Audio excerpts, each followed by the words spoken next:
display by FC Goa. If there are just 10 minutes remaining, you'd want a bit more, but instead here comes Shillong Lajong. Marcos goes down, let him take his own decision at the time,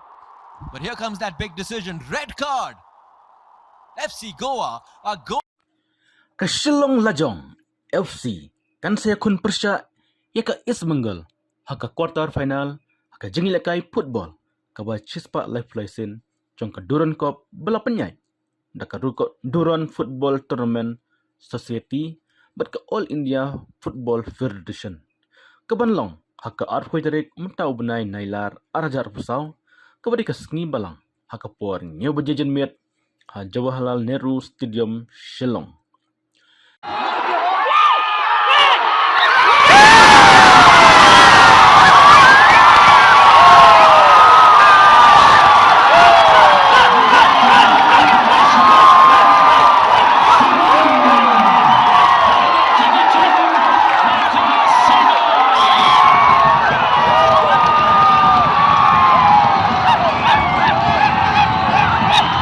Kajing yorong ke Shillong Lajong sa quarter final kadain hadin balak ban yakhat bat ke FC Goa da Marshikol hakajing khon ke bakadu ke bakut jong ke group F Hamadan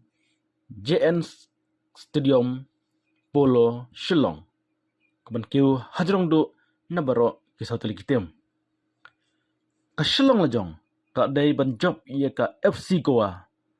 Henry namar urang apkol ke Goa ula mi baik-baik sabar ulan ban kenjat baik thar natan rai kepo ya urang ilekai Lajong ubla yora marwe ya kebol hadu ba unda kelon Hamadan napdang ki prateli ki tim ke belarung syaka quarter final reteli ki tim kidai ke baju lekai hak Indian Super League ke badai ke jing lekai ke bahedu hari India Henry hak ne ke jing lekai hakawat ke baar jong kane ke Duran Cup kan kam ikanat balat namar ba ke Shillong Lajong kabamdan haka ISL bat ke Indian Army kin sekeni bandrung syaka semifinal kini kin retuli ki tim ISL ki barung syaka quarter final kilong ke North East United, East Bengal, Mohan Bagan, Punjab, Bengaluru bat Kerala Blaster kajingkemen ki pajba ki bawan petkai ya ke jinglakai ke Shillong Lajong bat Goa kejadian bala wai ke jingalang bla penbana maka Shillong Lajong kan yorong sya quarter final kan so ya kun biang Hamadan Polo namar kin so i biang ya dalak jong ki khamat ya ka jing lakai ke Shillong Lajong persya ya ka East Bengal haba phaya ke jing lakai Hamadan Polo rang lakai ke Lajong Marcos Rodwer Silva lo thep nangkong ya ka Shigol ha ka minyet ke ba arf khandai ke bala penlong ya kinong kersan man kan hoi berrisa baro Shimadan ke ba kinopet kai ke lapoi palat khasa jarngon Henry Kelampoi perkat, burang ilakai ke Goa, unda bendera ulayo ban penpaya ke kol ke ba live arminet. Kebala penduk musim sipor yang kibajba nung kersan ke Shillong Lajong.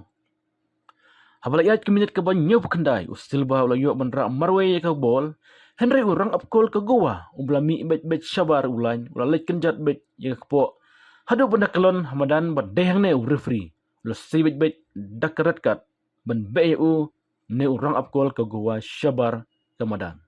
Wala ke Goa kalailekai satang sipangut. Henry ke Shillong Lajong ke klem yok ban tepkol. Hadu mendawai Henry wala ke jinglekai ke khat hadu bakut.